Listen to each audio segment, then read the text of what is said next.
We are live. We are live. Good morning to everyone joining me today. Please, we are live right now on this platform. Please do share, broadcast, and let everyone know that the leadership standard is live right now. Thank you, everyone, for being a part of us today. I really appreciate your time coming in here today to share your space with us and listen to us. We're going to start with the countdown. Thank you. Please invite your friends, everyone, let them come.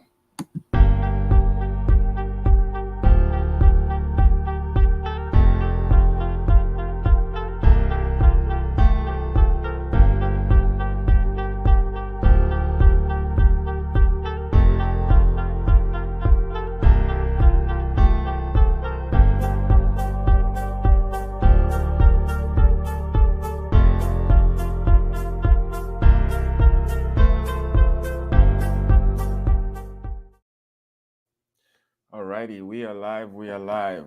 Thank you, everyone, for being a part of the leadership standard today.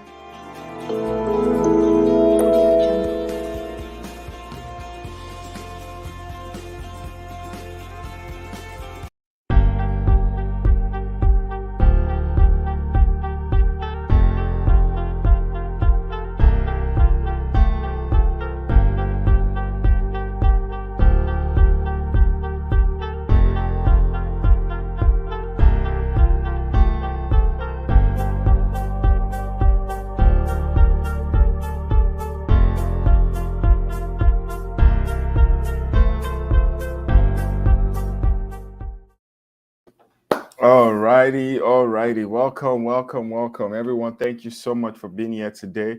This is another episode of the Leadership Standard, and we always like to make sure that the audio quality is going well on all our platforms. So I'm just going to make sure that we do that while we still get more people to come.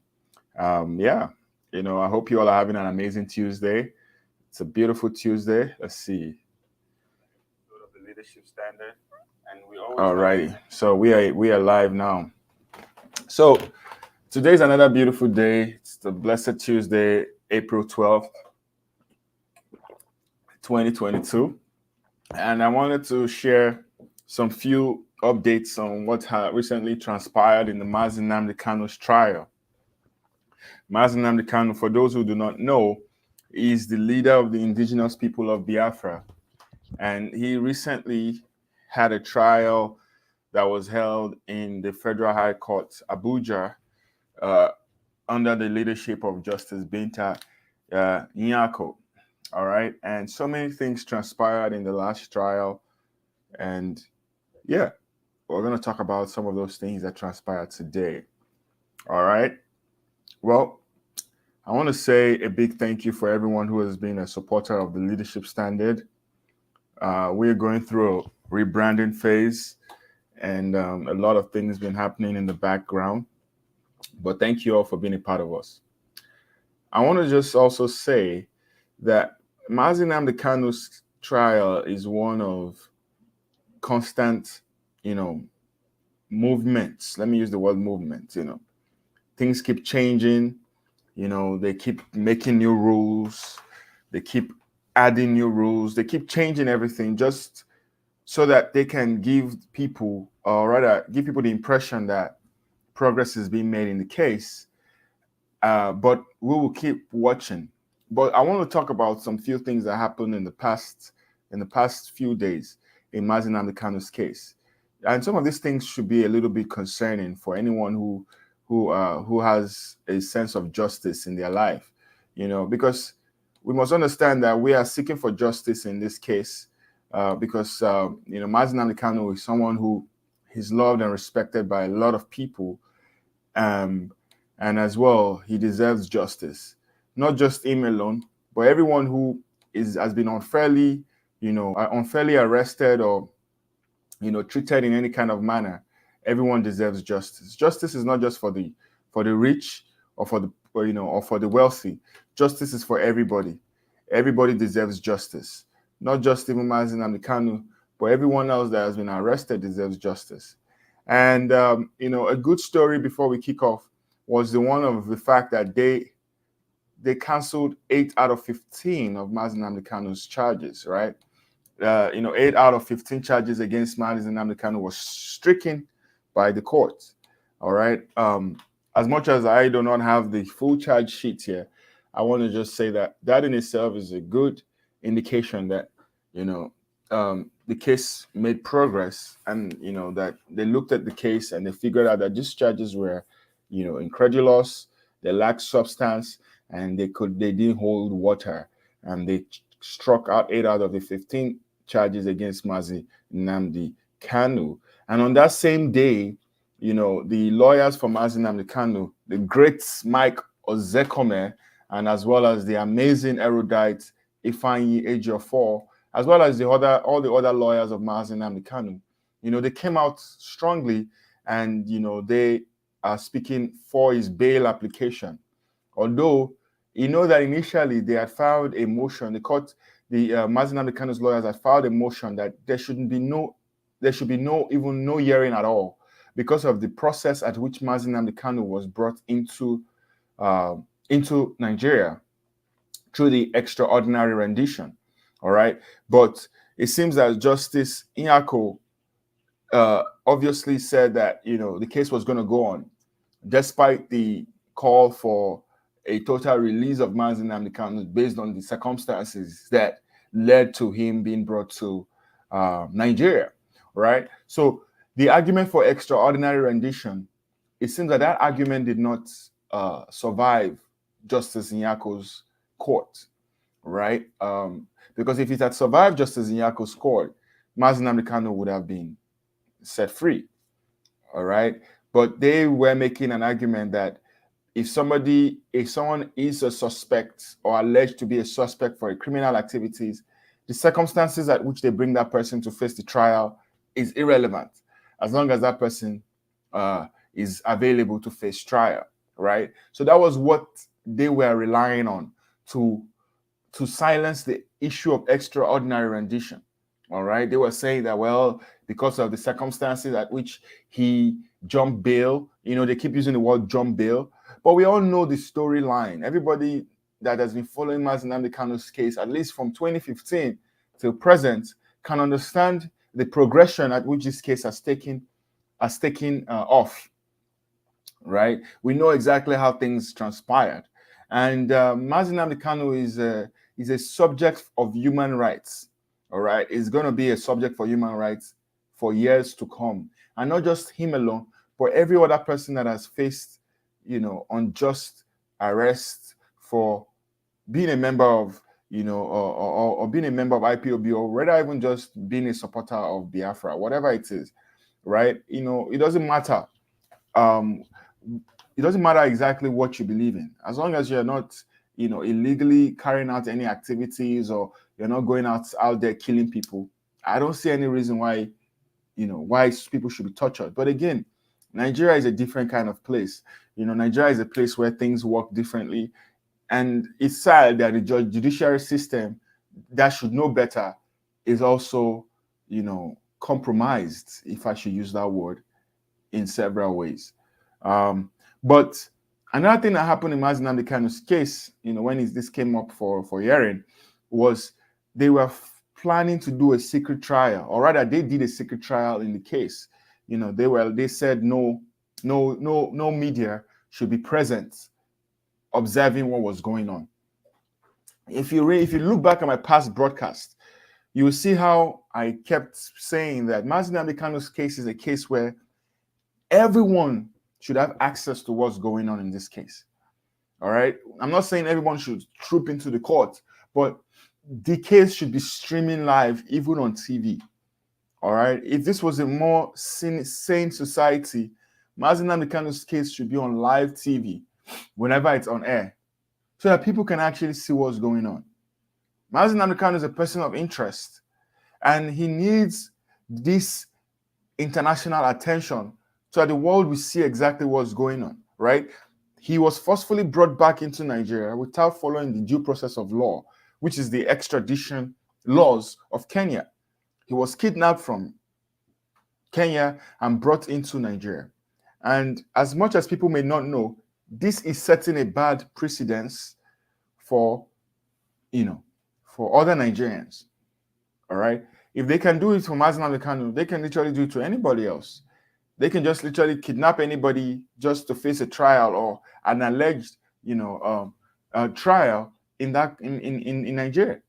And it's sad that this is what the economy of Nigeria and the situation is, but that is what it is. But back to what I was saying about secret trial.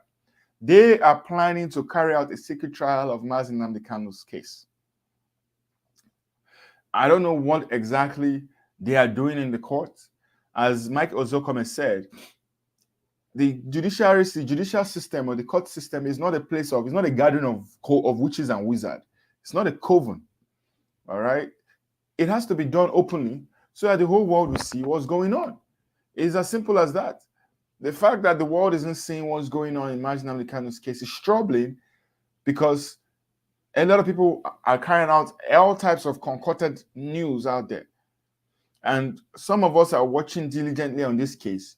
I am a lawyer by training, so I am already interested in this case by virtue of my training. All right. So I want to know exactly what's going on. So they carried out a secret trial the last time. They stopped other people from coming and seeing what was going on in this case. All right. But we must also understand that secret trials is a violation of the Constitution. Section 36, subsection 3 and 4 requires that all trials must be held in public. That is what the Constitution says. That all trials must be held in public. Not only must justice be seen to be done, justice has to be done in this case. And for the only way justice can be done, it has to be done by it first being seen to be done. All right. We've seen how Mazi Nnamdi Kanu has been wearing the same clothes despite a court order. To me, I feel like that is already the first line of failure in this particular case, in this particular judiciary. Because if a judge can make an order to an agency to ensure that Mazi Nnamdi Kanu's clothes are changed, and the same agency of the state that is not even higher than the judiciary still brings that same person, Mazi Nnamdi Kanu, to court with the same clothes he's been wearing for the past 1 year, that alone is enough reason why, there is already a problem. Or as they would say, there's already fire on the mountain. And it hasn't been shown that Mazi Nnamdi Kanu is of any threat to the society. And, trial of his kind of caliber is fundamental to how justice will be seen in Nigeria. All right? But obviously, the Nigerian government is not getting this memo. The Nigerian government is not getting this memo.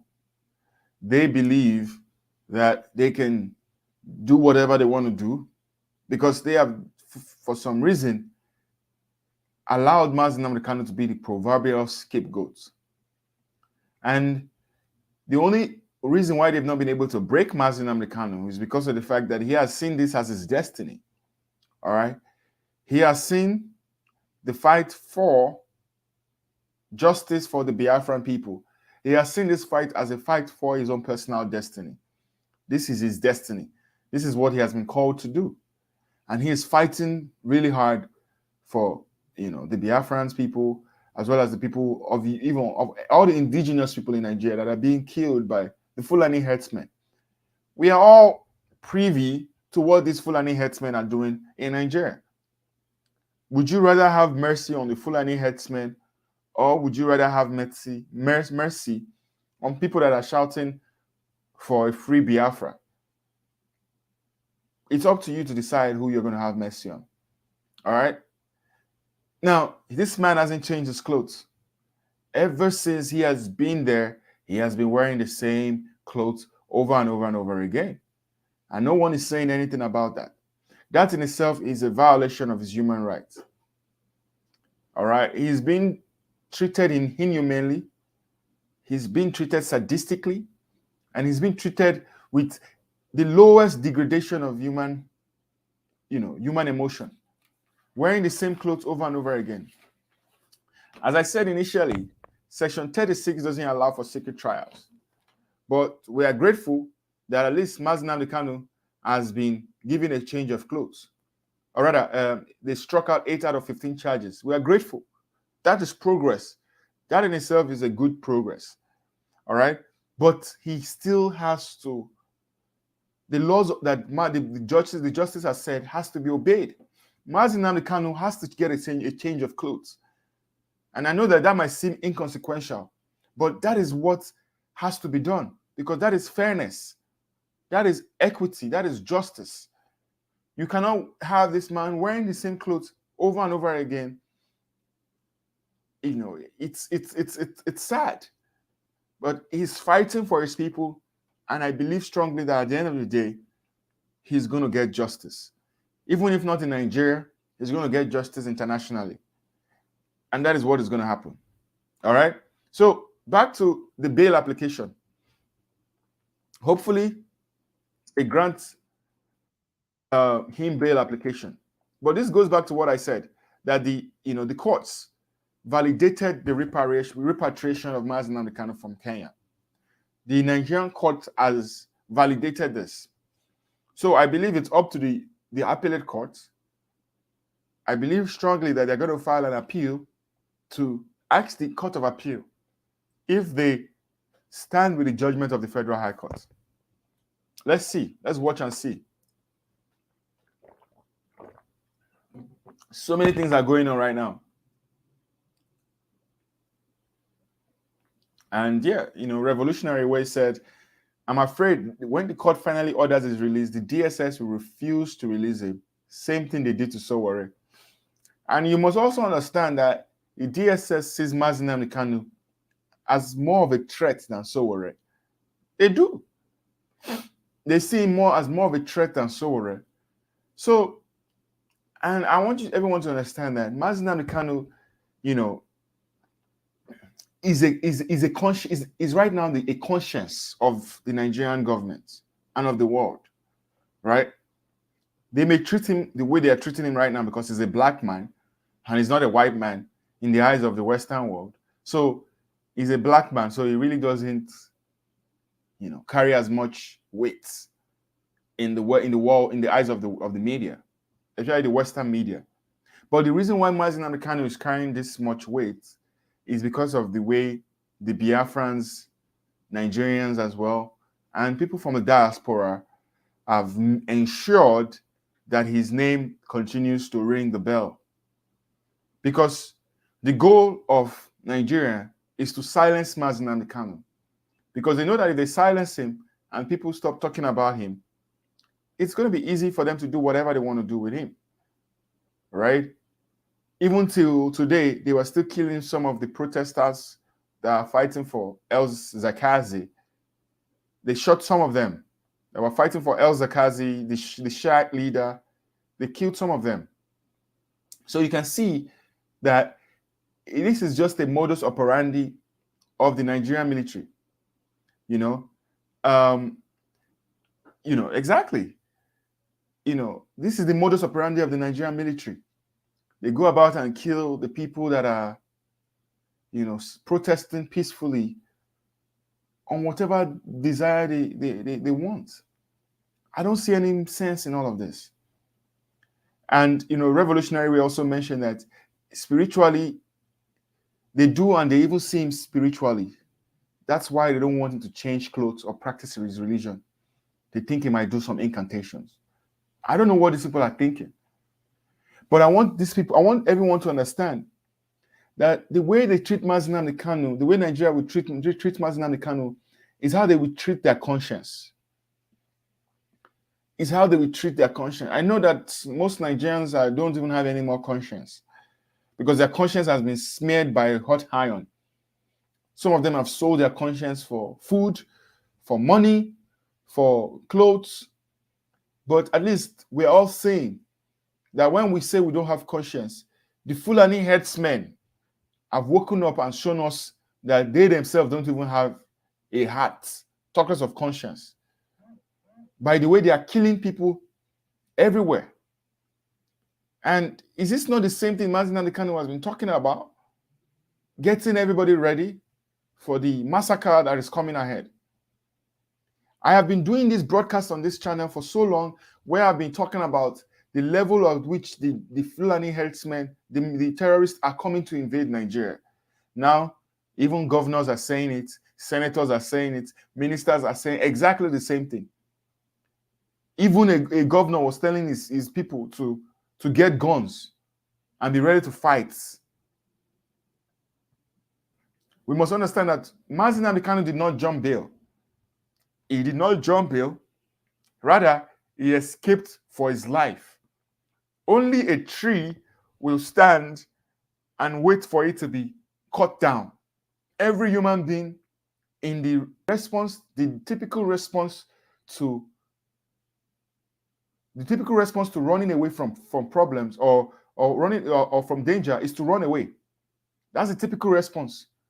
If anything happens, God forbid, in where I'm staying right now, the first thing I would do is flee. And that is exactly what Mazi Nnamdi Kanu did.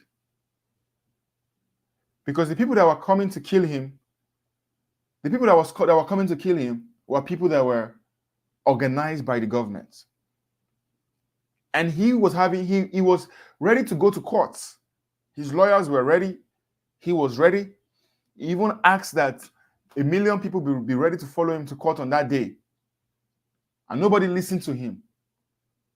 Susan Mount is saying that Nigeria needs to end as it has been hijacked by terrorists.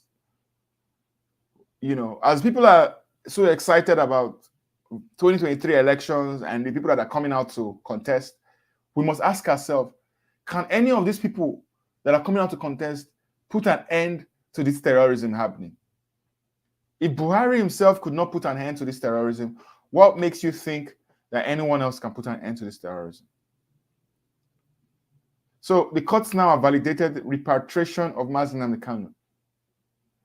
They validated it because they feel like, oh, he ran away, so therefore, however they bring it back, it's up to the government. But we must understand that Mazi Nnamdi Kanu did not jump bail. He ran away for his life. So also, speaking of secret trials, Section 22 of the Nigerian Constitution is against secret trials. But the Federal High Court, in one of its practice directions, recently just passed a law that allowed for secret trials. And the reason why they did that was because of Mazi Nnamdi Kanu's case. They passed this same law because of Mazi Nnamdi Kanu, because they wanted to show an example of Mazi Nnamdi Kanu. Are you seeing what I'm saying? The Nigerian government is changing its laws just to prosecute Mazi Nnamdi Kanu. The Nigerian government is changing its dance step in the dying minutes just to prosecute and persecute Mazi Nnamdi Kanu. The Nigerian government is doing the things that it usually would not do to other people just to persecute Mazi Nnamdi Kanu.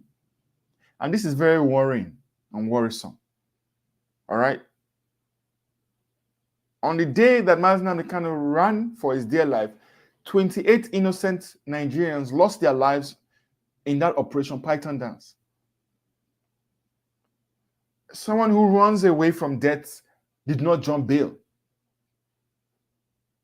He did not jump bail, he escaped for his life. He was facing torture, inhuman, degrading treatment against the laws of natural justice, equity, and fairness. All the lawyers know this. If you call yourself a lawyer, you know exactly that this is wrong. It's textbook definition of wrongdoing. You cannot claim you do not know this as a person. That what this man is going through is wrong. And if they can allow this for this person, what then is the future of justice in Nigeria? Nigeria has failed both in the judiciary, rather, Nigeria has failed both in the executive and in the legislature. The judiciary is the last hope. The judiciary is the last hope of the common man. The last hope of the common man. We cannot fail in the judiciary. The judiciary has to set a high moral standard for everybody to follow, because the lawyers are the gatekeepers of justice. They are the gatekeepers of equity.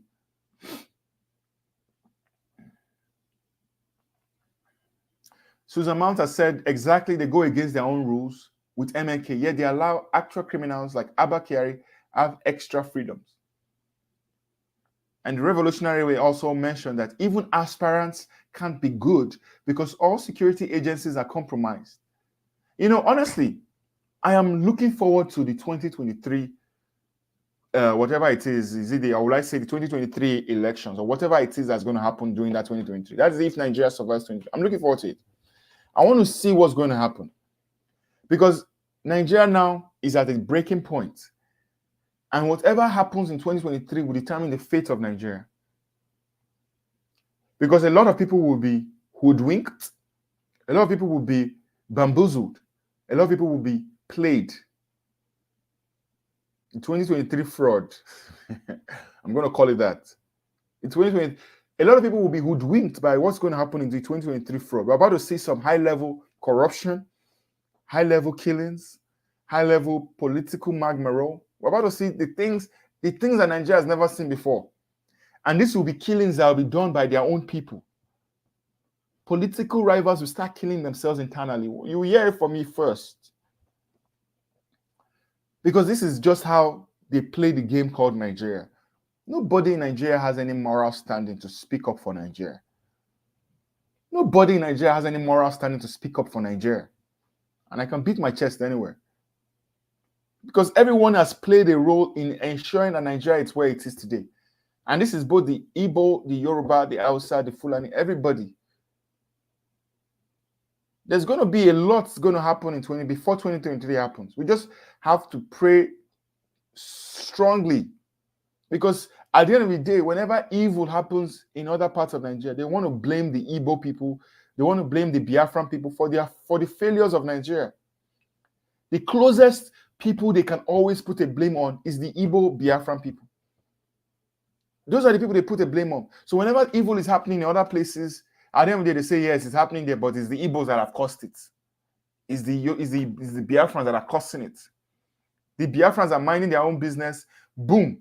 They will start receiving unnecessary attacks. What has the Biafran people done to Nigeria to warrant this evil Nigeria is paying them? The whole of Lagos, the economy of Lagos is run by the Biafran people. The economy of Abuja is run by the Biafran people. Okay, yes, you want to give. Is it politics that will feed Nigerians? Politics will not feed Nigerians. It's the economy that feeds Nigerians. It's the economy that feeds Nigerians. So I just want to also say this. The African Charter on Human and People's Rights allows for bail. The International Covenant of Social and Political Rights allows for fair hearing, bail. All these covenants that are, I'm just happy that Bruce Fein, the international attorney for Mazi Nnamdi Kanu, is doing the needful and filing all the necessary documents in international courts.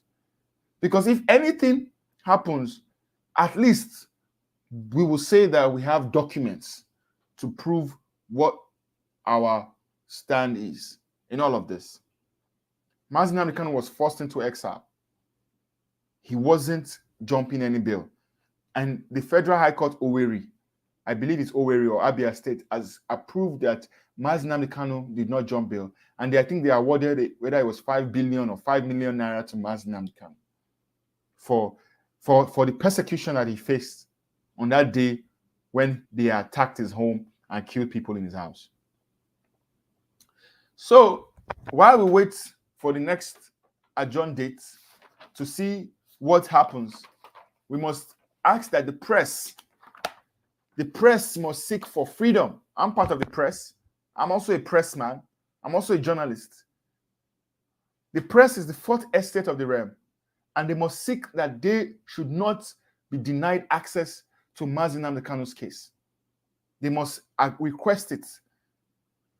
Freedom of speech and freedom of the press are the two things that they are violating right now in Mazi Nnamdi Kanu's case. All Mazi Nnamdi Kanu ever did was speak, and his speech is protected by freedom or by the Constitution. And the press is also they are also protected by the Constitution. Thank you, Revolutionary Federal High Court Umuahia. They are protected by the Constitution. So I am begging I am begging the powers that be, please, even if you have no decency to yourself, at least do not put the judiciary system in shame. Do not put the judiciary system in shame. Do not put the judiciary system in the international community to see us as a country of baboons, fools, and people who do not have any standard. This man has been wearing the same clothes in a court, where a judge is sitting. I think that to me is enough reason to say that there's fire on the mountain. But we are all documenting everything. He has been on solitary confinement. He hasn't been allowed to see a medical doctor. So, you be the judge. Even if Mazi Nnamdi Kanu doesn't get fair trial in the court, we are going to give him a fair trial in the court of public opinion. We're going to ensure that Mazi Nnamdi Kanu gets a fair trial in the court of public opinion. Because even if he doesn't get fair trial in the court of public opinion, as will definitely acquit and free Mazi Nnamdi Kanu. Because the original sin of kidnapping will never go away until justice is served in this man's case. I want to thank everybody for being a part of my show today. I know I'm a very horrible, when it comes to consistency. I'm praying to God to give me consistency so I can be coming here as often as I want to. Yeah, he's probably still wearing the same clothes to go to bed, to sleep. Maybe that's the same clothes he's wearing every single day whenever he wakes up in the morning. The same clothes he wears to court. How then can justice be served in those kind of situations? Let us fear God. Even if we don't fear human beings, let us fear God and have the fear of God. And ask ourselves, how did we find ourselves in this situation? But until then, we'll be praying for Mazi Nnamdi Kanu, and we're praying for all the other Biafrans, Idara Gold, that has still been locked up for so long. So many names. I can't even start listing all the names. But we're praying that justice will be served.